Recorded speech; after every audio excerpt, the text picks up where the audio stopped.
ছোট্ট torch lighter rail লাইনে মারতেই দেখলাম রেল লাইনের মাঝ বরাবর মাথাবিহীন একটা নিথর দেহ পড়ে আছে, আর গোঙানির আওয়াজটা ওখান থেকেই আসছে।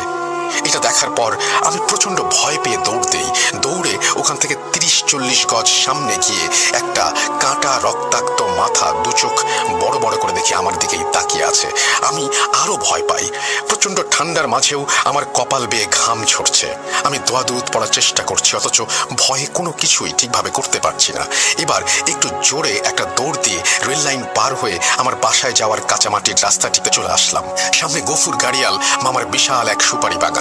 এবার আমাকে ওই সুপারির বাগানের মাঝ দিয়ে যে চিকন রাস্তা আছে, ওই রাস্তা দিয়ে 10 মিনিট হাঁটতে হবে। সামনে গেলেই বাসা। কোথাও কেউ নেই, একদম শুনশান নীরবতা। আমি বাগানের ভেতর দিয়ে ওই চিকন রাস্তা ধরে আবার হাঁটা শুরু করলাম। ছোট্ট লাইটারটা একটু পুরনো হওয়ায় ব্যাটারির চার্জটাও কমে গেছে। আমি আবছাল হয়ে ভয়ে ভয়ে হাঁটছি। একটু সামনে যেতেই আমি দেখলাম সাদা কাপড়ে মোড়া একটা লাশ পড়ে আছে সামনে। আমি আবারও থেমে গেলাম আর ভাবলাম আজ হয়তো আমার আর বাসায় ফেরা হবে না, আজই হয়তো আমার জীবনের শেষ দিন। এরপর আমি দেখলাম সেই সাদা কাপড়ে মোড়ানো লাশটা উঠে দাঁড়ালো, আমার দিকে এগিয়ে আসতে লাগলো। আমি আর সহ্য করতে পারলাম না, খুব জোরে একটা আত্মচিৎকার দিলাম। আমার চিৎকার হয়তো বাগানের পাশে থাকা গফুর গাড়িয়াল মামার ছোট ছেলে শুনেছিল। সে বাসা থেকে বের হয়ে বাগানে একটা টর্চ লাইট আর একটা লাঠি নিয়ে এসে দেখে আমি থরথর করে কাঁপছি।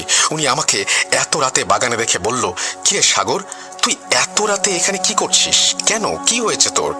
আমার মুখ দিয়ে কোনো কথা বের হচ্ছে না। আমি শুধু থরথর করে কাঁপছি, আমার কপাল বেয়ে প্রচন্ড ঘাম ঝরছে। উনি বুঝতে পেরেছিলেন আমি খুব ভয় পেয়েছি। তারপর উনি আমাকে আমার বাসায় নিয়ে যায়।